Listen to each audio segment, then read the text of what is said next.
Hey, it's Chronologically Gaming, the only channel that's perpetually retro because we're playing every video game in order of release. Come back with me to September 1982. Welcome everyone. We're going to get a lot of games tonight, starting with what we last left off with playing Golden Gloves, sparring on our Atari home computer. Let's see what the next game is.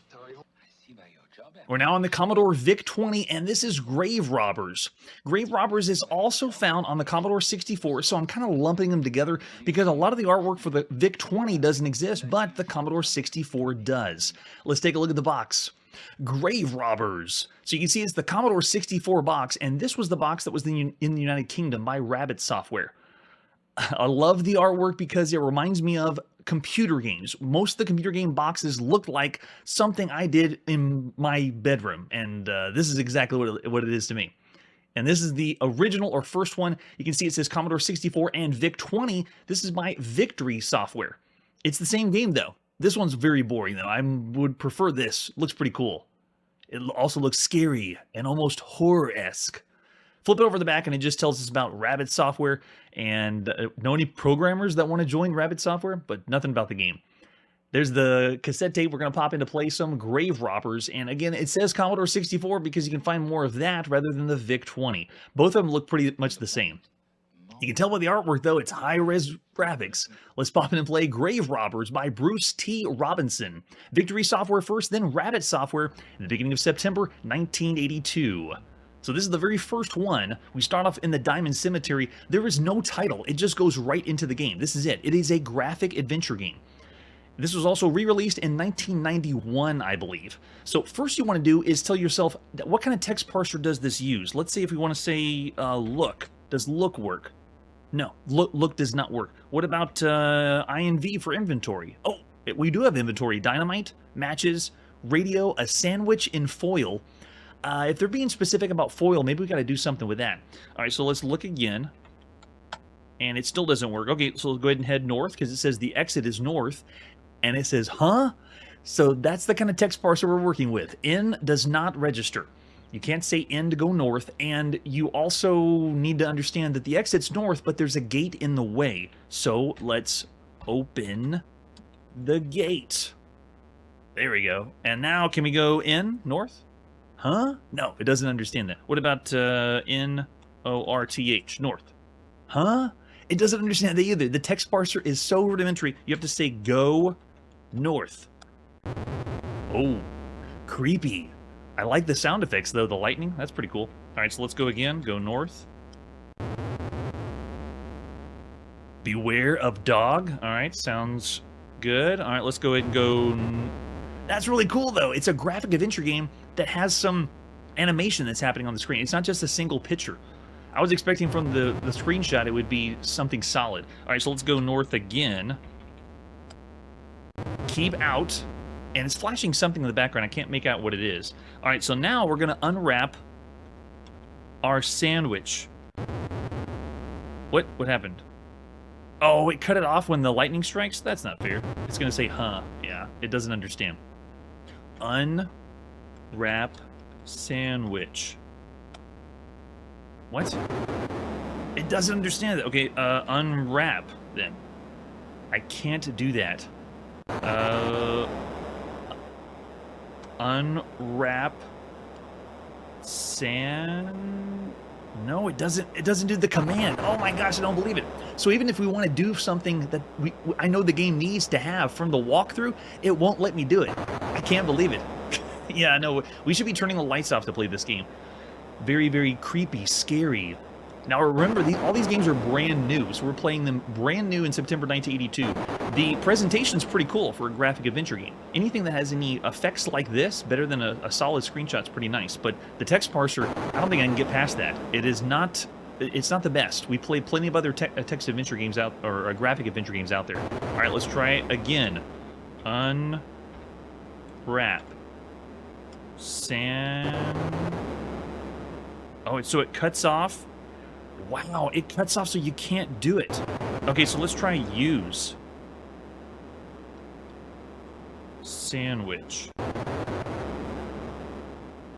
don't know how to do the command then. If the text parser doesn't even get the command that I want to do. All right, so watch what happens. We'll go north then. without unwrapping our sandwich. There's the dog. It doesn't look very ferocious. All right, can we even look at the dog? No, we cannot. Now, when I've looked up the walkthrough for this game, it is a very short walkthrough, a very simple game to play, and it doesn't take you very long to get through, but can you handle the text parser? Because you're most likely just going to be fumbling on the keyboard, trying to do different things, and it will not work. Let's try it now. Unwrap. It didn't do it again. I don't believe it. It doesn't understand what I want to be able to unwrap the sandwich. Okay, what about give sandwich? Give. And by the way, the flashing, the lightning is actually stopping the text parser because it has to process the lightning, so it just totally stops what I want to tell the game to do. Give. No, it doesn't even. Do I still have it in my inventory? I have a foil I have dynamite matches, radio, and a foil sandwich. I can't even type the whole word. Sandwich is 8 letters, and I can't even type all 8 letters into the text parser. So I don't know what to do next for the game. Now, it's possible that on the Commodore 64 version, you would be able to do this, but whenever I look at the gameplay footage, it's the exact same. It looks the same. The font and the text and everything. Yes, you only get a certain amount of characters, so I don't know what exactly to do. So for grave robbers, you could spend the time, and I'm sure if you bought the game at the time, you could spend the time trying to figure out what's up with the text parser to make it work for you or say what you need, because a lot of times these games and adventure games will have a certain command for sandwich, like SD or SW for sandwich, but you would have to figure that out. So this is an insane way to do an adventure game. Of all the adventure games we played so far, I mean, we got Adventure International out there, we got Sierra Online out there. It has a lot of competition, so I wouldn't be able to give anything higher than maybe 1.5 stars. So it is still an adventure game. I love the effects, but it's still a bad title. Around the bad range, 1.5 or 2 stars is what I'm thinking. Arrow's going to 1.5, and it's also a very short game. So because of that, I wouldn't say it's broken, but adventure games need to have some length to them and not have the bloat of let's make it as difficult as possible so no one does the 8 steps it needs. I'm serious. Look this up on solutionarchive.com. The solution for this game, it doesn't take long. I actually thought I could do it on the show. Yeah, so I'm going to go 1.5 stars of all the games you could play on a home computer. Let's see what's next. Time to go on our Commodore 64, the brand new Commodore 64, and play Gridrunner. Now, Gridrunner, there's 2 different releases. I'm going to show you the later release. The artwork is really cool. We've already played this on the Commodore VIC-20 back in May of 1982, and we gave it 4 stars. So here it is on the Commodore 64. Artwork is really nice. Flip it over on the back. It's the year 2190, and the Earth is a barren and desolate wasteland. With all natural resources used up, the human race's last hopes rest with a huge orbiting solar power station known as the Grid. Sounds just like Tron. Now, the Grid has been invaded by a race of evil droids intent on the total subjugation of Earth. To combat these droids, an incredible, powerful, maneuverable ship, the Gridrunner, was developed. Your mission: stop the droids and save the Earth. It's an arcade game with 1 joystick, and yes, this is by Jeff Minter. This is the 10th game that Jeff Minter or Llamasoft has done here on the show. Let's see the other art we have for Gridrunner. So the original, I don't know which one exactly came first, but the copyright says 1982 for this one. This is HES, Human Engineered Software in North America. And this is the very first game that Jeff Minter has done on the Commodore 64. This is it, and it's a big one. It's really, really nice. You can see on the front, they're showing you a brief description of the game. Same, the back of the box for HES. Fast-paced, arcade-quality action game designed to test your coolness under fire. 31 different attack waves with an ever-increasing number of enemies. Droids release on the grid with a bewildering series of distinct attack patterns. And we played this on the VIC-20. It's really, really good. So I'm expecting the 64 to be just as good. There's the cartridge we're going to pop in and play. You can see the copyright there is 1982 by HES. And yes, that's right. This is the Llama Man. There's the cassette tape.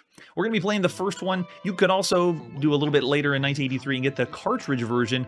We also have the manual, and I think this was one. Oh, this is the HES one. Yeah, there we go. It's the year 2190. I got to adjust my vision, though. It's all blurry, this manual is. So you control the Gridrunner so fast and powerful with skillful control, you can annihilate vast amounts of hostile droids. We have link droid segments that traverse the grid horizontally because it's a centipede variant. They look very centipede-esque. Squads come in any size, from solitary leader droids, linked squads of mini droids. Whenever a droid is hit, the body turns into a FOD. Squad droids are vulnerable to the XY zapper and maybe hit if you split them. And then we have pods of small yellow devices that lodge at boundaries of the grid, periodically growing in size and changing shape. When they reach the end of their life, they cycle and hurl a single bolt of unstoppable lethal energy down the grid. So you're moving around from row to row and column to column in the game, and the gameplay is very similar to Centipede, but it has a sci-fi theme to it, kind of like Tron. Hitting a pod regresses its stage in one of its life cycle. Repeating hits will eventually destroy the pod. You want to do that because if it blows up, it goes across the grid and destroys you. The two ships run along the XY boundaries of zappers, and then it shows you how to run on your Commodore 64. Very nice.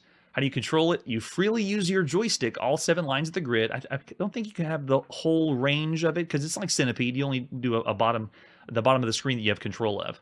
And then it shows the scoring, and then attack waves. There's 31 distinct attack waves, it says here in the manual. Instead of working your way through each grid level, you can go directly to any level you wish.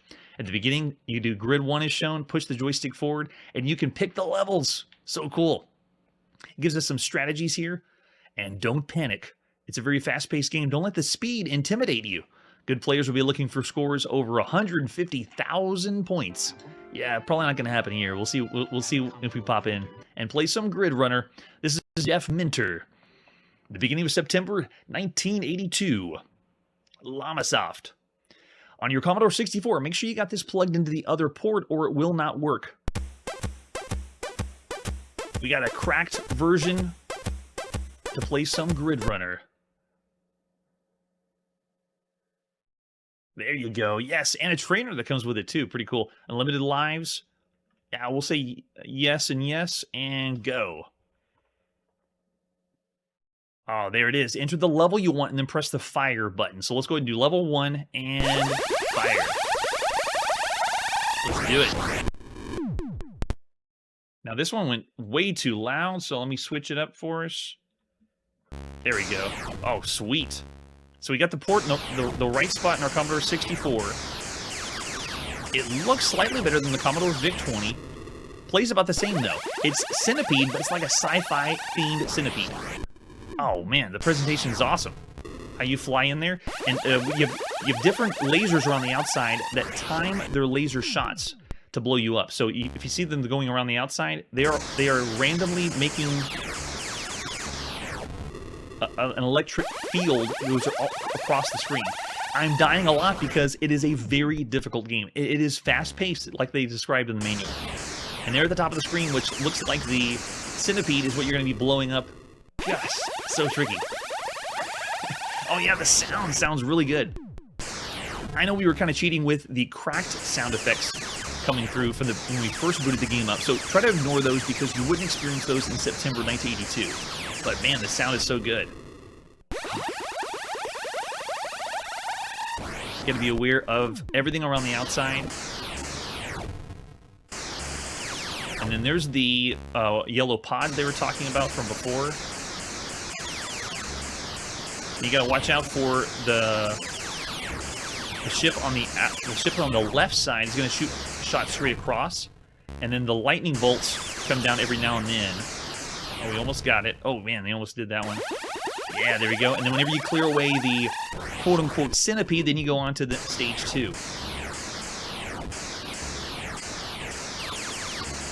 Yeah, love this on the VIC-20. Still love it now on the Commodore 64. Man, the sound is so good here.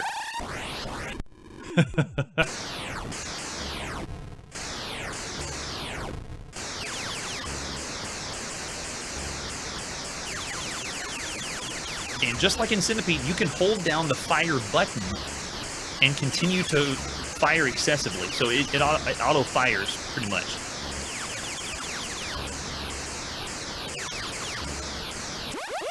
If you already really enjoyed Centipede, then Gridrunner should be right up your alley. It's like if you wanted to play Centipede, but you didn't want it to be girly and colorful. You wanted something cyberpunk, like I saw in the chat. I love it. Yeah, Bartolman, I'm with you there. This is still 4 stars. Of all the games you can play on a home computer, Gridrunner's a 4-star title for sure. Yeah. It'll gobble your quarters at home. I wanted to see one of the pods fully mature, but it hasn't happened yet. Man, it's amazing.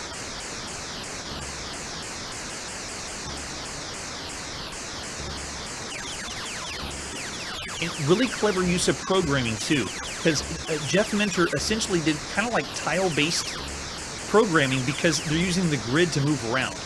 And most of the time when you play other games that use this formula, it feels choppy, but here it feels natural because you're on a grid. You're expecting your ship to move one row or one column at a time. See? And it's fluid. The controls are nice and smooth.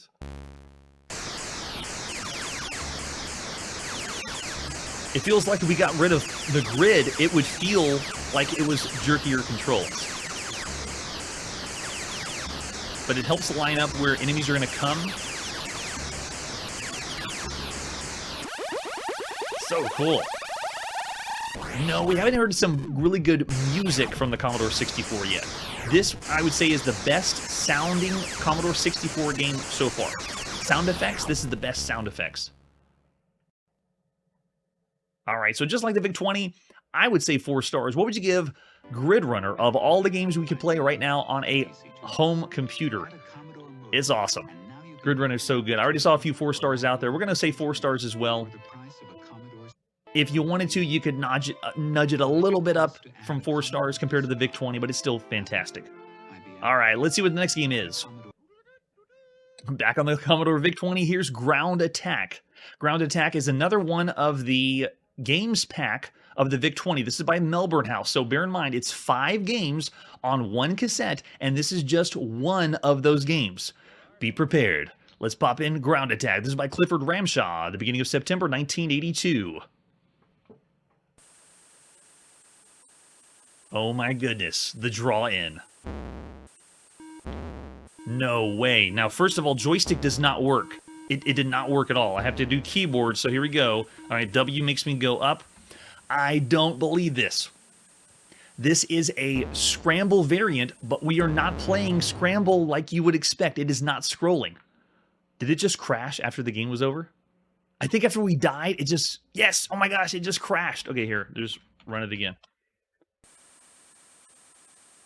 So it didn't officially crash. You have to actually type in run to go to the next to get it to boot up again. Okay, so this is scramble, but it is doing what we refer to as flip screen gaming, where it is flipping the screen like we've seen with Berserk, but it's doing it with a shoot 'em up. That is just terrible. Actually, I need to figure out what's my fire. Oh, there it is. Wow, and the delay between my ship and the keyboard is insane. I can't believe this. This is so slow. Wow. Now, before the show, I tried to add memory to my Commodore VIC-20 and see if that would help. It did not help. I can't believe how bad it is. Just going negative 0.5. Yeah, this is an extremely broken game. If people ask what's a broken game look like in September 1982, this is it. This is the reason why no one should be doing fixed or flipped screen gaming on a shoot 'em up. It should be a scrolling affair. Wow. Punk Rock is going 0, right? Oh yeah, we're not going to run that again. So Ground Attack, you can tell it's part of a compilation. Very scary. So in the United Kingdom, you had a lot of these. This is way down there. Definitely going to be broken. I'm going to say of all the games you could play, this is barely unplayable. I'm amazed that they decided to do this and didn't even try scrolling. Yes, 0.5. Yeah, I'm going to I'll go half star. Wow. Ground Attack is so bad. So what do we got to do? We need to play Ground Attack on the Sinclair ZX Spectrum. So this one's a completely different title than the other Ground Attack. Let's take a look at the box or the cassette case. This is by Silversoft. They call it an action game. It runs in 16K or 48K on your ZX Spectrum. Flip it over on the back, it just has the address, so nothing about it there. Any other artwork for... Actually, where's the title? All this has is the company, and then it's ZX Spectrum Arcade Action. That's all it says. But this is Ground Attack. So, oh, there it is on the side. So it shows on the side is Ground Attack. but the front of it doesn't have anything. So there's the loading instructions. Your mission is to pilot your spaceship through torturous caverns while destroying the enemy missile launchers and fuel dumps. Endurance as well as quick thinking are needed to survive. No one has yet succeeded 9 different skill levels, and there's the controls. We have 5 to decelerate, 6 to dive, 7 to climb, A to accelerate, 9 to drop bombs, and 0 to fire lasers. Now, these controls we've seen on the ZX Spectrum. We're going to see it for a while. It's the same as the ZX81. There's the cassette tape. We're going to play some Ground Attack. And then there's an older one by Silversoft. Same game, though. So this is Ground Attack. We have a made-up manual. And it's pretty much what we just read on the other side. Okay, yeah, there you go. It features 5 different alien scanners, humanoids, smart bombs, reverse hyperspace, laser thrust, dive, climb, multiple attack waves, bonus points, full color sound, scoring, planar surface. So we're going to play another scramble variant. How in the world do we have 2 games called Ground Attack? One of them is part of a compilation, and one of them is a standalone title like this one, but it's the same idea. It's Scramble. Is it going to be performing the same way? I don't know. So this was re-released by Pac-Man Promotions, and we also have it on tape or the versions 1 through 3 to play. We're going to play the first one. Here we go. This is by Ian Hayward of Silversoft, the beginning of September 1982. Nice. At this point, we played 30 different Scramble variants here on the show. 20 of those have been for home computers. On the ZX Spectrum, we've seen Avenger and the very terrible Spectrum Scramble. So this is the 3rd Scramble variant on the ZX Spectrum. What do we want to do? Okay, hit any key to go. Let's see. Oh, what speed do we want? Okay, let's try speed 7. So hitting 7, I'm going to use all of the numbers to control on my ZX Spectrum keyboard. Let's see if they all work. All right, there you go. Oh, cool. We're scrolling. That's already a plus. How do I find... Okay, there's my bomb. Got it. And then my laser. Okay, so I got freedom to move around, just like Scramble. I got the laser and I got the bomb. Really, really similar to Avenger on the ZX Spectrum. This one's pretty nice, though. Oh, yeah, look at this. We get the next level that comes through the cavern.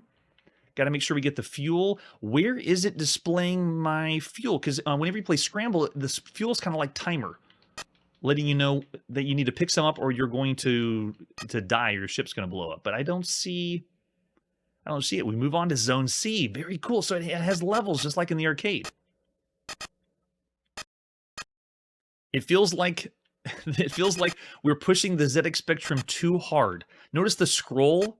It's not smooth, but I wouldn't expect it to be at this point, to have smooth scrolling on the ZX Spectrum. Whoa, there's the sound. We were hitting little bleeps and bloops. Yeah, a bit choppy, but if we compare it to everything on the ZX Spectrum, this is actually really cool. You would have a lot of fun with this because it's such a new computer. But as far as everything we can play on a home computer, yeah, this is choppy. This is not smooth, but I like the idea. We're in Zone D, moving on to E. Cool, it's going level to level. That's awesome. I don't see what penalty I get for not hitting the fuel canisters, though.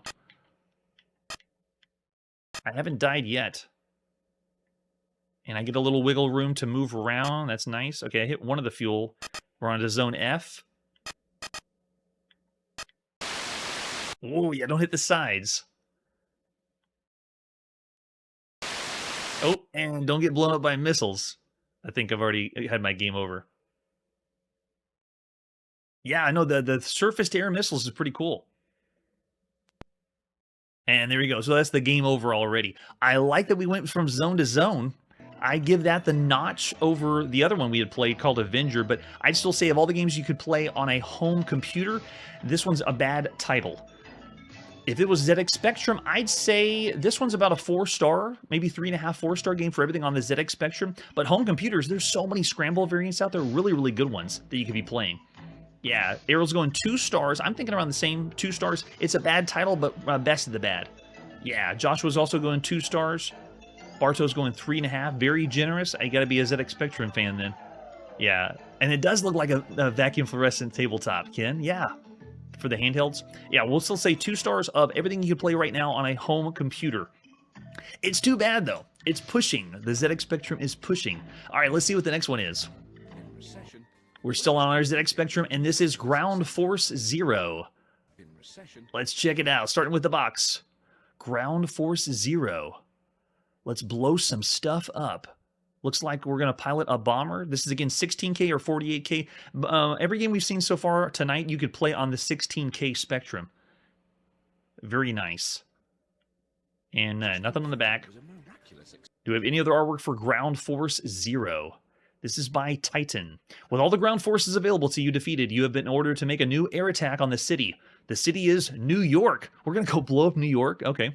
With your altitude dropping up all the time, your best tactic is to bomb the highest buildings by pressing the B key.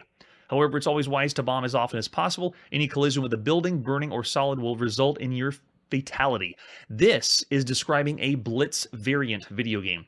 On landing the plane, do not be too surprised if your pilot does but you will have to land the plane to find out. So this is a Blitz game. We're going to blow up buildings, and then when they flatten, then we land the plane. So it gives you a theme. Oh, you might hear a song. That's pretty nice. So there's the cassette tape to play some Ground Force Zero. I don't know about the force of Titan programs. And then there's another cassette. And an example of the screenshot. Oh, it looks really similar. We have another homebrew manual, and I think it's what we just read before. Yeah, it's the same thing on the inside with "May the force of Titan be with you." So it's available on tape or TZX. Let's pop in Ground Force Zero and play. Titan programs in the beginning of September 1982. Whoa, it is music, or attempt of music on the ZX Spectrum.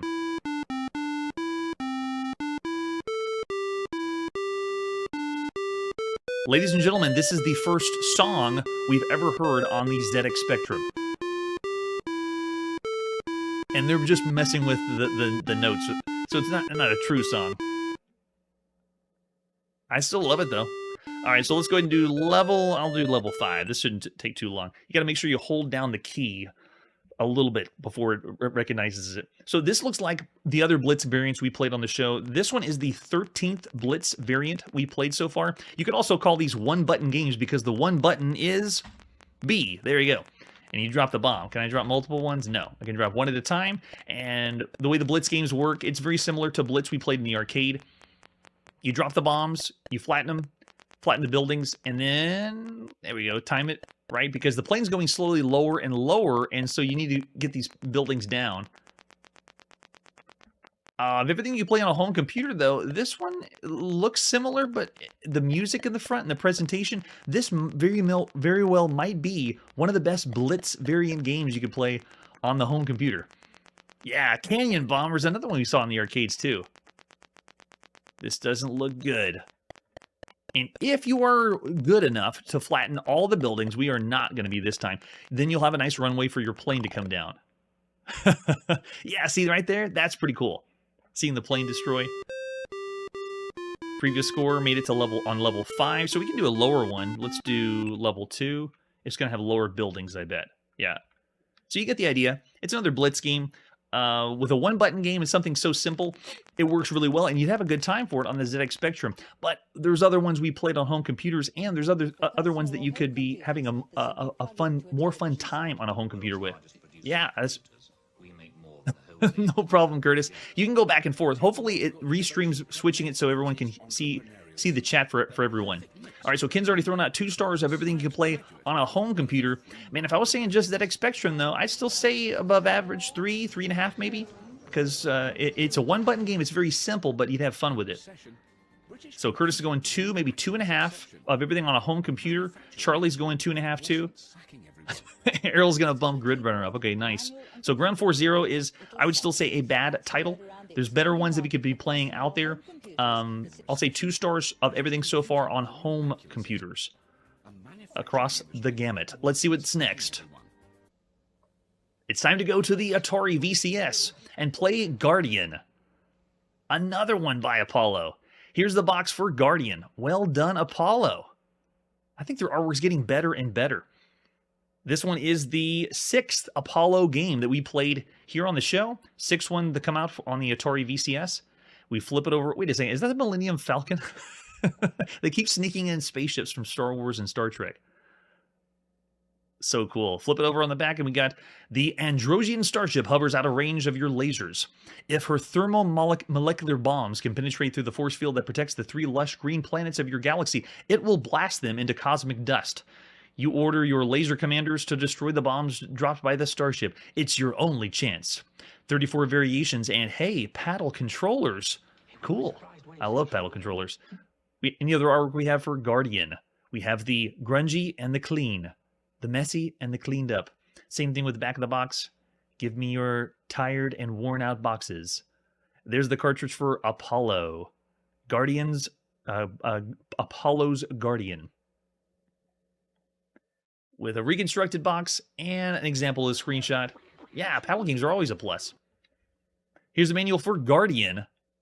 I'm telling you, the artwork is really good. That looks like it's an official Atari game. That's really nice. Does that mean this is a really nice game? You can't judge a video game by the cover. So the 34 game variations. It's been a long war, and you know this will be the last battle. Androsian pirates have reduced all nearby galaxies to arid orbs of scorched cosmic rubble. As Chief Lord of the Sandrian Galactic Council, you're in command of Guardian. Guardian. Although a powerful weapon, Guardian has protected the children of your worlds for generations and has come to possess almost a mystical aura.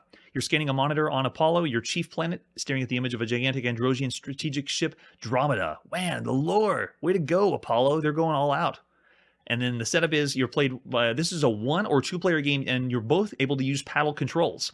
And this is not a 1 or 2 player game where you're alternate play. You get to play at the same time. That's what really drives this over the top. The difficulty switch allows you to have lasers recharge more rapidly, and defenses last for a longer time between laser shots. And then the game select switch gives you all the different variations. There's the paddle control that we're going to be plugging into our Atari VCS. The knob of the paddle controller will move the Guardian of the screen horizontally, and the fire button will fire the Guardian's laser. Yes, we got it. Why do they need to explain this for Atari games? If there's only one thing to do and one button, I think we can figure it out, right? That's what makes these games great to play. Here on the show, we're hopping game to game. I can figure it out. You move, and then you shoot. So you do a 1-player game, the enemy starship Andromeda moves horizontally across the screen near the top with your planets and protective force field at the bottom. In the 2-player game, Andromeda moves horizontally across the screen with planets and force field on the top of the screen and on the bottom of the screen for the 2nd player. The player score appears in the bottom of the 1-player game and the top player next to the other player's force field. So we can play together the 2 people can play together at the same time. You play simultaneously, fending off the thermomolecular detonators directed toward the planet of the Androsian starship Andromeda. Man, too many tongue twisters. So it shows you how to play. You're getting to move around and shoot with a paddle control. That's what really makes this amazing. And there's the scores and the game variations. And I think we have May Guardian protect your world now as in the past. Yes, we got the grid. So a 1 or 2 player game, it has the saucer direction, random or bouncing, bomb dropping, random or regular, and then bomb trajectory. Look at all that, all those variations. Lots of fun. It's like we're playing an old school Atari game. Let's pop in and play some Guardian. This is by Larry Martin of Apollo at the beginning of September 1982. So I just want to flip through so you can see. Let's do a 2-player game. I'm going to plug in my second Atari joystick and play. I know, Victor, it brings back the 116 variations that we all want to see in September 1982. All right, so here we go. This is 2-player. Check it out. You have 1 player at the top and 1 player at the bottom. So I'm able to play both at the same time, but that's awesome. That right there is one of the cool things about this. And what in the world? This is Apollo. One of the first games we saw by Apollo was Skeet Shoot, and it was terrible. And now we get to play something like this. Too cool. So here's all the game variations. They switch it up. At the bottom of the screen, the color change is matching what's on the manual. Very nice presentation. As we go through the game modes, it switches the color up too. Nice. So you can match what the manual has with the game mode down below. That's awesome.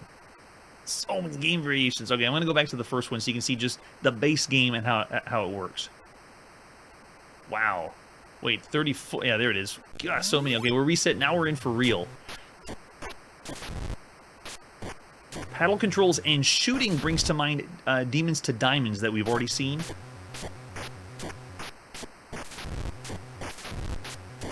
And the bottom of the screen are the worlds we're protecting. So as soon as any of these reach the force field, it starts to break them away.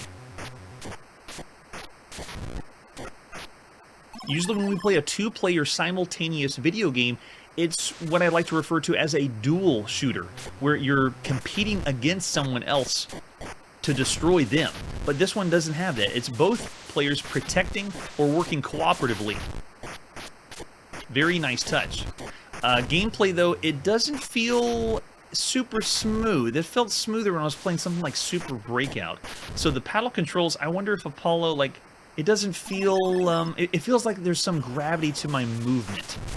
Like, when I move the paddle, I don't feel like I'm able to snap right where I want to go. Whenever we played Super Breakout and some of the other titles that use paddle controls, Warlords is a really good example.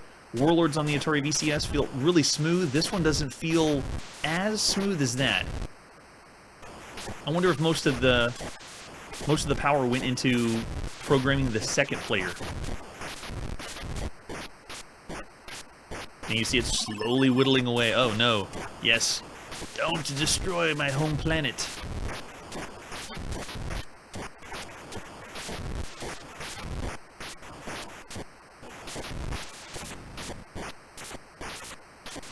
Do I get any penalty for smashing into him? I don't think so. I think they're only... Yeah, it doesn't do anything to my ship. It's just about protecting the home world.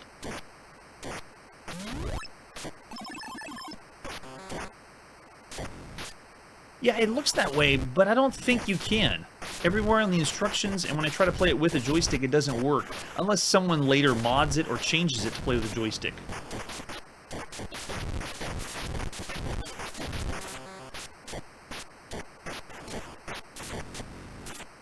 If I was going to be picky, I'd say Demons to Diamonds controls a little bit better. Just slightly. It started off with paddle controls and I was excited for it, but now it doesn't feel as smooth as I would have hoped. Oh, I see what it does. So if one of the ships hits you, you just do a pause. You kind of wait there a sec. I realize, though, this is Apollo. This doesn't feel like Apollo. This feels too good to be Apollo. So of all the games we played by Apollo, I know the Final Approach was pretty cool as a air traffic controller game, but I would say this is like the best Apollo game that you could play on your Atari. And they are destroying the world. At this point, I would want a friend to come jump in and help me out. Now, when the friend jumps in, though, it just means that the center ship is going to be shooting top and bottom, and you and your friend are defending at the top and the bottom. Is that our victory? Is that our victory? We get a flat line to tell us we're done. Yeah, this is not that bad. I was expecting bad from Apollo, and it is not. Wow. So of all the games you can play on a home console, we've played cooperative games like this, harking back to Space Invaders on the Atari VCS, and then Alien Invasion on the Fairchild Channel F, and then Sonic Invader on the Creative Vision. And then recently we played, Demons to Diamonds and Cosmic Arc, which allowed you to work together with someone cooperatively, and then Rescue Terra 1, and then, of course, Demon Attack that did the alternate play. But this one allows you to cooperatively play with someone else and shoot, so that's very, very unique. It's very, very good. I'm seeing Charlie throw out 3 stars already. We have 2.5 from Bardo Man, Curtis, and Errol. And yeah, Apollo, this is one of the best ones. I'm going to say of all the games you could play, yeah, 3 stars, definitely. I'm not even going to go 3.5 stars because of the cooperative play. Being able to play with 2 people on a home console simultaneously like this is unique. We see this more often on the home computer, especially with the Atari home computer. So I'll say of all the games you could play on a home console, 3.5 for Guardian. Well done. Josh will give him a generous 2 stars. I wouldn't see this one as one of those bargain bin titles. Of course, everything's going to be a bargain bin title at some point, but it's still a really good one. Nice to find. All right, if that's not your cup of tea, how about we check out Guardian on the Apple II? Now, this is something completely different. If you had too much Pac-Man variants, if you had too much Space Invaders variants, how about something fresh? And that's what you get with Guardian. Let's take a look at the box. Wow. The front of the box is very impressive. Doesn't this look like a poster that you would want on your wall? It's a comic book-esque. It reminds me of something that is not something you'd find on the cover of a computer game. It's so good. Flip it over the back. This is programmed by Tom and Jerry, which we'll get their real names, not their pseudonyms. This is assembly with 48K you need for your Apple II. The artwork of the box is so good, and I think there's Kim Passe is the artist. Well done. There's the 5 1/4 floppy disk we're going to pop into play. This is by Continental Software with an example of the screenshot. We also have the manual, quote unquote, the manual. Look at that artwork though. Wow. We're going to shoot things and have another sci-fi time. Yeah, there you go. The year is 2112. The sacred emerald of Syrinx has been entrusted to you by the high priest of the Solar Federation. You must protect the emerald from those who would use its powers for evil instead of good. And it's up to us, one person, right? Your mission in this episode of the Guardian Saga is to see that the gem gets safely through the 6 levels of the dungeons of Kalen. You've been selected as the Guardian. Now, when they say we're supposed to be protecting it, and it says there's an episode, doesn't it feel like a comic book? We're going to be playing a comic book. It shows the instructions for how to boot us up. When you're ready to play, it'll be asked if you want normal or expert play. Many hours of play are required to master the expert level, so be careful. What you don't know can hurt you. And then you can control the Guardian with a joystick mode, or you can use the keyboard. Joystick operation, you can move in all 8 directions and shoot in all 8 directions, but take a look at the bottom left. The keyboard operation is controlling very similar to another game we played called the Biles Toad, where you can control your character to move in one way and then have a whole nother set on the keyboard to move another direction. So you have your shots with one side or movement, another side with firing on the left side. So you bring up the keyboard mode and you type in Escape K to use keyboard mode, and I think they show you when we boot the game up. And then it has a lot of tips to play. There's special keys that they'll also show us. I'm not even going to go into the special tips because I want to show you live what this game is. This is a very unique one. Let's go and play some Guardian. This is by Bob Flanagan and Scott Miller of Continental Software in the beginning of September 1982. All right. The year is 2112, and the High Priest of the Solar Federation have entrusted us with this sacred emerald. Hey, they got the story. When we put the game up, how about that? By Tom and Jerry. Do you require a briefing? I think we do. We're going to say yes. So there's our enemy types. We have 2 resurrections, which means lives.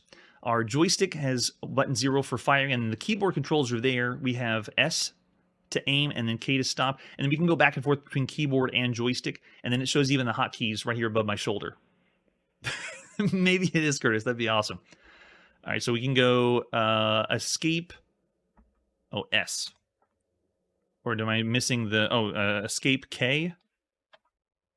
Oh, no, it's escape.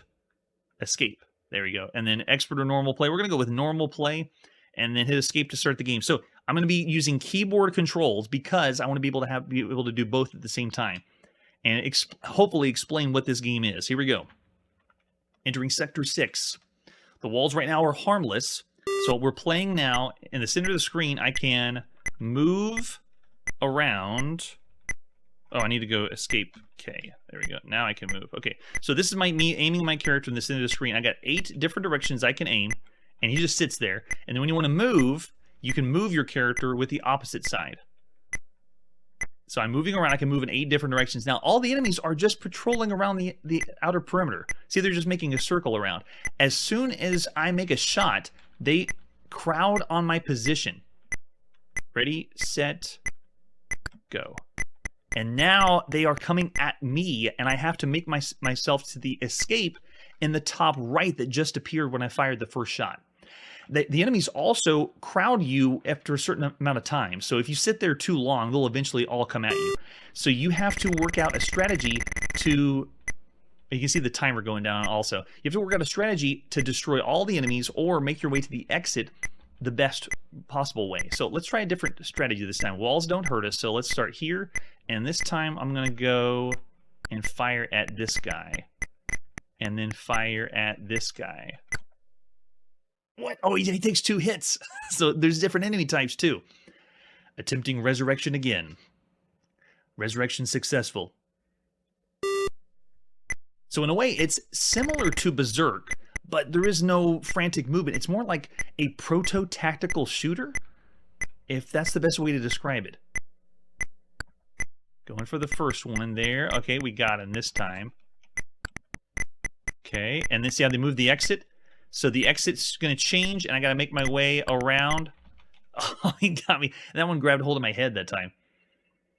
I know it's like a slow motion Robotron. It's unique. There is no other game that is like this that I could describe. It's a different experience. It's a shooter, and it's a multi-directional shooter, but allows you to notice how they're changing up the levels too. If you end up making it to the deeper levels, you go further and further down until you reach the level that has the scepter that you're supposed to retrieve. All right, so now let's see what we'll do. Let's go aiming up here. So that one takes 2 hits to take out. Yikes. And you can see they're crowding in, but you have to work your shots. Gosh, it almost feels like Gauntlet, because you don't have the freedom of a twin-stick shooter to move and shoot at the same time. You have to think about planning where your spot's going to be to either sit and shoot or move to a different direction and shoot. All right, so let's try this a different way. Let's start up at the top and go from here and see if we can get him now.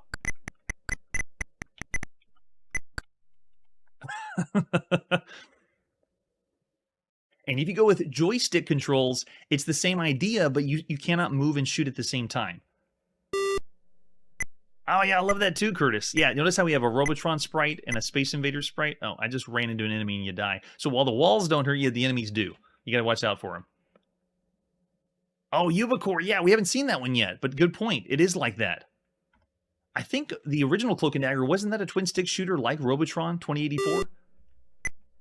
So when you look at the screen, you can kind of make out what it is, but the controls, though, is what makes this unique.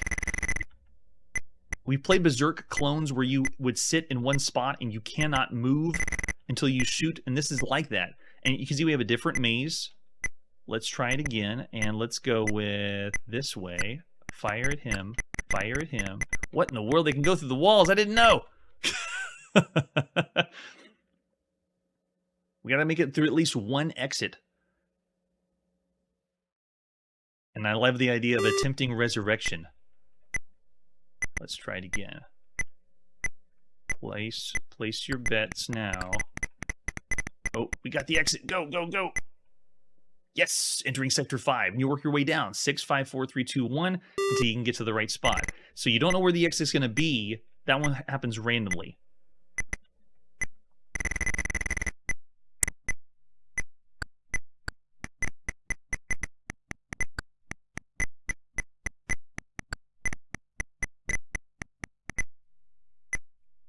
I almost had him. And if you end up, you see how the exit goes around the outside? It's just a cool idea that it's not the same shooter that you'd expect. It's a different kind. Yeah. Yeah, that's a good point, Curtis. I guess you can give that kind of rating. Yeah, I know. It's very difficult to do with a joystick, but keyboard allows you to have all 8 directions to move, all 8 directions to shoot, and you'd have to take a little bit of practice to get used to it. But I love the originality. It's so cool. All right, maybe it was. We'll have to see whenever it shows up on us. All right. There we go. Had a blast with Guardian. Of all the games you could be playing right now on a home computer, Guardian's cool. That's really unique. It's like Berserk, but they changed up the formula and made something new, something different. And it could be your cup of tea as well. But it is still action. It's just slowing down the action to a slower pace. So I got to say, of all the games you could be playing, I would say 3 stars or 3.5 stars at least, maybe between 3.5 and 4. I'm seeing a lot of 3 stars on the chat. Yeah, and I like the homage to the other characters in other games, too. Yeah. All right, so I'm going to go 3.5 stars for Guardian on the Apple II. Yeah, Josh was 3.5 as well. Very cool. Let's see what's next. We're going back to the brand new Commodore 64. Here is Guns of Fort Defiance. Guns of Fort Defiance we've already played on the Apple II and on the Atari home computer in 1981. It was also available for lots of other systems, and finally we can play it on the Commodore 64. It is by Avalon Hill. Be afraid. Be very afraid. This is the first game where I was expecting simulation or strategy, and Guns of Fort Defiance is not. Do we have any other artwork for the Guns of Fort Defiance on the Commodore 64? Now we got the ad you would have seen in magazines. There it is with all the other ones that we've already played. Dnieper Riverline, Controller, Galaxy, and Voyager. Voyager's pretty cool. First-person action maze game. Let's go in and play some Guns of Fort Defiance. This is by David A. Wesley and Microcomputer Games, published by Avalon Hill at the beginning of September 1982. All right, now, Guns of Fort Defiance is not simulation. It is actually an artillery variant, the kind of where you decide what angle and what power you want to shoot, but expect a lot of text. I mean, look at this. We've just reading we have to do the first time.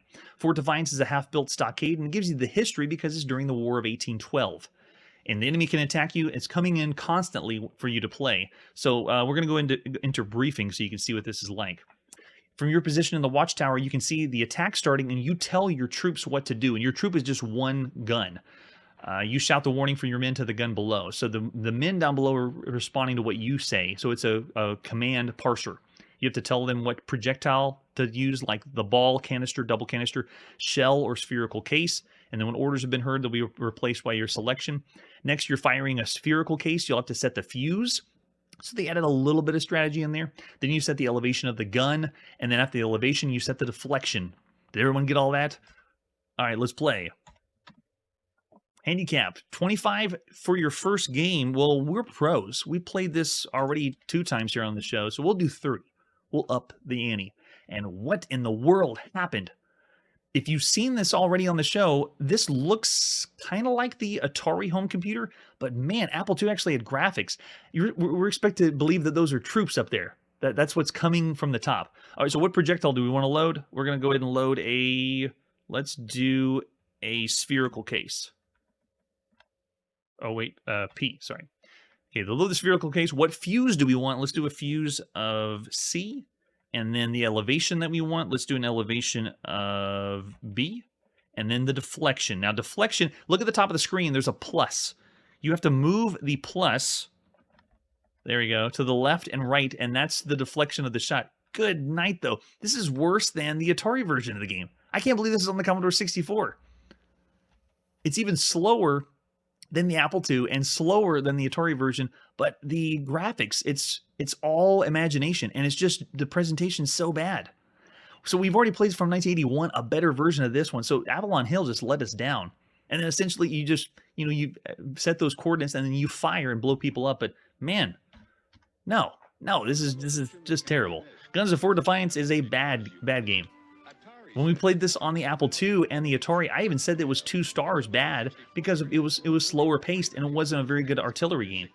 Yeah, it is. It's kind of like an SSI game, but there's no war game or tactical strategy to it. It's more of an artillery variant or a bloated artillery variant. So I got to go bad. Yeah, it's 1.5 stars, maybe even broken. I know it does look quickly done. We need something on the Commodore 64. Push it out now. Yeah, right? It didn't even redefine anything. It's all default. So I'm going to go 1 star. It's in between broken and bad. You could play it. I don't think you'd find enjoyment on it, even back then. I am in 1982. I am not finding enjoyment on it whatsoever. Charlie's throwing out 2 stars. Errol's 1.5. Yeah, I'll go 1 star. It's in between broken and bad. All right, and let's see what our next game is. We're on the Sinclair ZX Spectrum. This is Hungry Horace. Hungry Horace. I don't know if you're familiar with Hungry Horace or not, but any new mascot character is always a treat here on the show. Let's take a look at the box. Hungry Horace. Oh, yeah, on the ZX Spectrum. In 1982, that's what you get. It's like a proto-Lolo or a proto-Kirby. It's Horace. He looks adorable. Flip it over the back, you can see he's a delightful cartoon figure with mischievous moving eyes and a rolling gait. He loves to play cat and mouse with the guards in the park. With your help, he'll steal their lunch, eat the flowers, and create panic in the park by ringing the alarm. One of the most amusing, colorful, and exciting computer games yet devised. Oh, I gotta see that to believe it. Yes, and he's hungry, apparently. Let's see the other artwork for Hungry Horace. Oh, this is so fun. Seeing the beginning of someone. So this is the box that was released later when it came out, I believe, in Portugal. The later front of the box, and then we also have in Spain, he's known as Horacio Gloton. And we also have the full maze of Hungry Horace. It is a 4-screen game, if you wanted to call it that. Oh, there it is on our spongy ZX Spectrum. We will not have a joystick plugged in. We are going to be playing this on the keyboard with the cassette to pop in to play some Hungry Horace. Sounds so fun. Awesome. And we even have the manual or the inside sleeve of it. So over on the left side, it has different stuff by Scion Software and Melbourne House. Hungry Horace is a machine language game for the Spectrum. You are Hungry Horace, intent on devouring everything in your path. Horace will move along the paths, bridges, and tunnels of the park by pressing the following keys. So there you go. You got to use key Q, Z, I, and P to move Horace around. Each flower in the park that Horace eats scores 10 points, but beware of the park guards who are out to catch Horace and throw him out of the park. If Horace is caught 3 times, he'll not be allowed back in the park at the end of the game. There are several alarm bells in the park. If Horace can ring one of the alarms, the guards will panic, and Horace can catch them and throw them out of the park. Look out when one of the guards drops his lunch of cherries or strawberries. No way, just like Pac-Man. You'll score 100 points if you eat the guard's lunch. The park's divided into several sections. In each park, there's an exit leading to the next section. Horace does not need to eat all the flowers or reach the alarm before entering the next section. Each section of the park is harder than the one before. Got it. And we even have sound effects. It says, be sure to, it's how to set up your system to get the best sound effects from the game, too. So cool.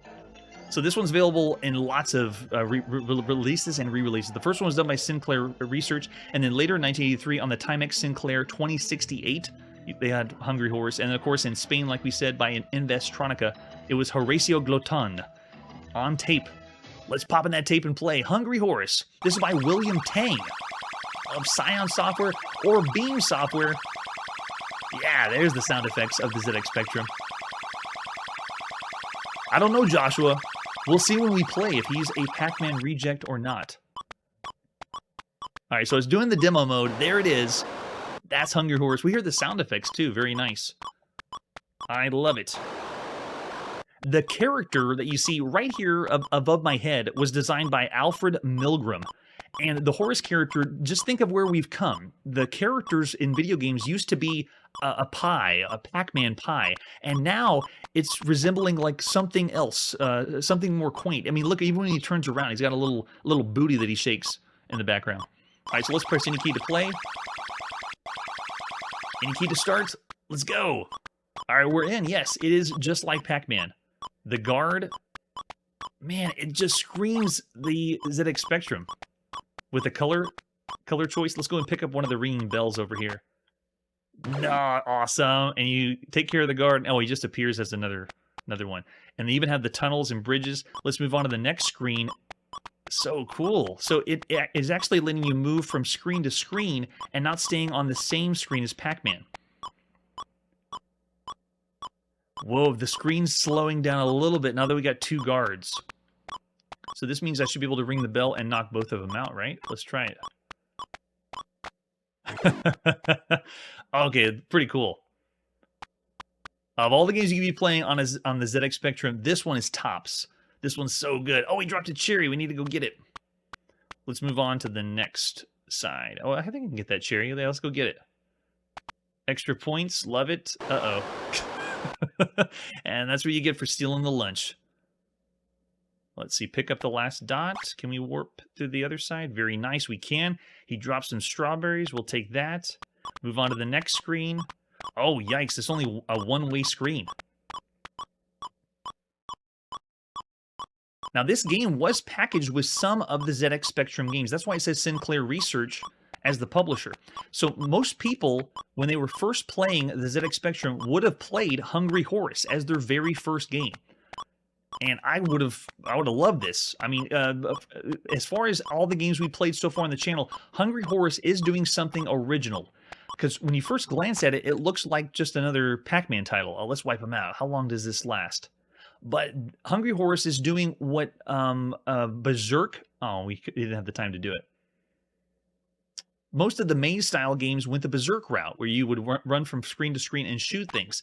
Hungry Horace is the very first Pac-Man game that said, what would happen if we turned Pac-Man and we allowed you to move screen to screen or flip screens and still pick up dots. So Horace doesn't shoot anybody, he's just picking up dots, but he does have a very small world to explore. Oh, I don't know if I can... Yeah, this is the last screen or the hardest screen. Get out of there. Okay, he dropped his lunch. We'll sneak back in. Oh, he's not buying it. Okay, maybe I can... No, leave! And he did get the jump on me. The AI of the guards works all right, too.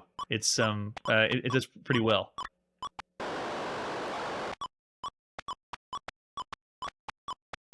Yeah, this is really fun. Now, granted, when you had this first on the ZX Spectrum, you wouldn't be using a joystick. It'd be keyboard only.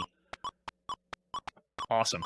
Yeah, if you want to compare this to other computer games that are out there, obviously at this point we've played tons and tons of Pac-Man games, over 80 so far. But this one is similar to Alcatraz 2, which allowed you to go room to room, or flip the screen to a new room, like you're exploring something larger than yourself. Or a game we played in the arcade called 005. But every other game that's done this, that went screen to screen, it was either an adventure title, or a graphic adventure title, or it was something like Berserk. This is the very first game to say, let's take Pac-Man and let you go room to room. Yeah, oh yeah, we got to getting the ratings out there. Awesome. Yeah, I would have had a blast. This would have been the #1 game on the ZX Spectrum. Hungry Horace. It's also cool to see the beginning of a series of games based on a character like that. Yeah, I'm seeing 3.5s and 3 stars. Yeah, 4 stars from Joshua. Wow. Yeah, for a Pac-Man ripoff, that's pretty good. And it's also the first of its kind to try something different with Pac-Man. I love it. I'm thinking 3.5 or 4 stars of all the games you could play right now on all home computers. It's really good. Yeah, I'm actually going to go even higher. I'll say 4 stars. Hungry Horace is a pioneer. He's doing something that no one's tried yet, and so I'm going to say that's what makes it fun. Plus, this game is going to be released later with some level editors, so you can make your own levels and connect them together. This one doesn't, but it's something to look forward to. Pretty cool.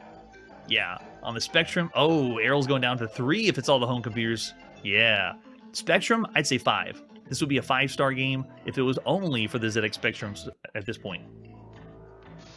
All right, we're not going to put our video game playing on pause. Tune in next episode for a Taito arcade game that time forgot. And Casey Munchkin is back, and this time he's going to talk to us. That's it for today, and like I always say, please don't plug your cassette tape into your Walkman. Hey everybody, thanks for checking out the channel and joining me on my quest to play every single video game in order of release. We'll be streaming live every weekday at 9 p.m. Central, so join us and let us know if we missed any games along the way. This video would not be possible without Launchbox, RetroArch, and MAME. Tell all your friends there's some crazy guy named Chronologically Gaming trying to play every single video game. We have links down below that'll send you to places like our Discord and Patreon, and one that says all the video games we've ever played. If you go there, it's a list of everything, and you can click right to the game you want to see. Chronologically Gaming is the name to look for. We are perpetually retro, and we will catch you next time.